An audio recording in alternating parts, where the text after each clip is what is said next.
আমি যে খাটটাতে বসে আছি আপনাদেরকে দেখলে মনে হইতে পারে যে আমি মনে হয় কোন পর্যটনের জায়গায় বসে আছি কিনা, যে উপরে এখানে বসে রেস্ট নিতেছি। আসলে এরকম না, এটা আমার বাড়ির পাশেই একটা গ্রাম, গুগাউড়া গ্রাম।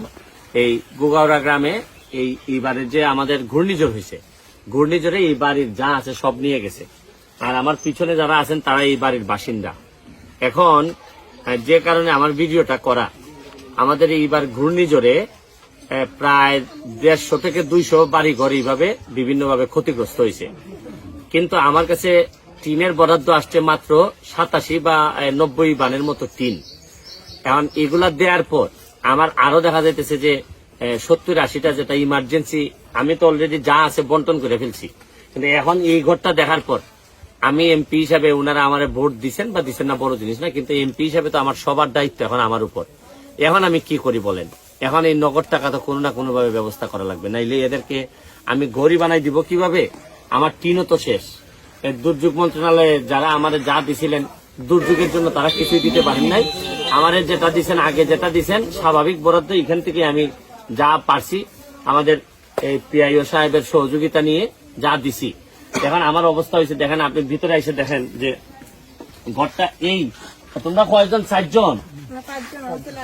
ও আরেকজন ছেলে আছে। এদিকে দেখো, আবার এদিকে দেখেন, এইদিকে দেখেন, ওনারা আবার আমার জন্য একটু কোকের ব্যবস্থা করছেন, মজো। মনে করছেন যে আমি আসবো, তো বইলে আসছিলাম যে এই মজোর ব্যবস্থা করছেন। দেখেন এইরকম টিন নাই, চাল নাই, সবকিছুর পরেও দেখা যাইতেছে যে একটু মজোর ব্যবস্থা করছেন, যাতে আমি একটু এমপি তো এই জন্য আমি একটু ড্রিঙ্ক খাইতে পারি যেন আর কি। এই হচ্ছে কি আতিথেও তার একটা জিনিস আপনাদেরকে। ও আচ্ছা আচ্ছা, ফরিদ ভাই, আমি ভিডিও করতে করতে ফরিদ ভাইয়ের পক্ষ থেকে 10,000 টাকা অলরেডি উঠে গেছে। একটা হাততালি দাও না সবাই। আমাদের এলাকার বুল্লা ইউনিয়নে আমার পাশের উপজেলা, উনি একজন ব্যবসায়ী মানুষ। এই ভিডিও চলতে চলতে অলরেডি 10,000 টাকা দিয়ে দিচ্ছেন। আমি ধন্যবাদ জানাই ফরিদ ভাইকে।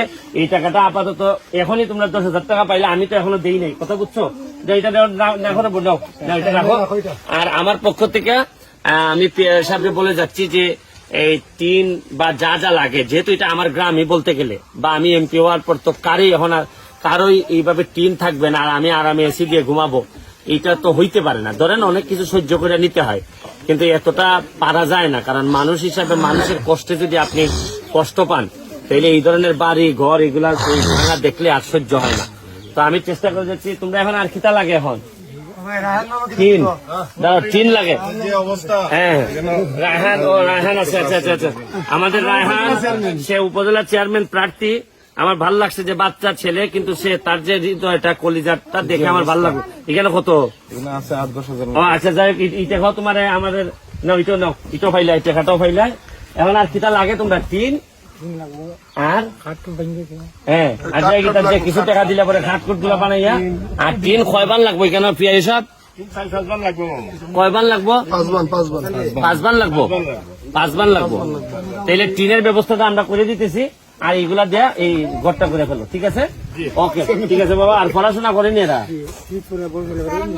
না, এটা খেতাম না কমাই। Thank you. আর পড়াশোনাটা খাইলাই দিত তোমার।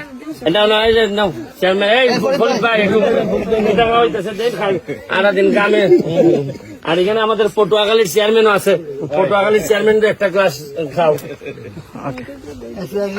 আপনার কিরকম লাগতেছে? খুশি নেই আপনারা? এটা ভিডিও লিয়ে লাভ নাই, এটা ইন্টারভিউ লিয়ে লাভ নাই। এমপি বানাইছেন, এটা করতে হয় মানুষ। যাই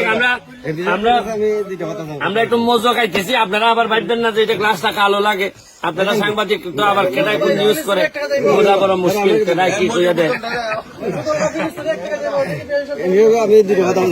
2টা না 3টা হইলেন।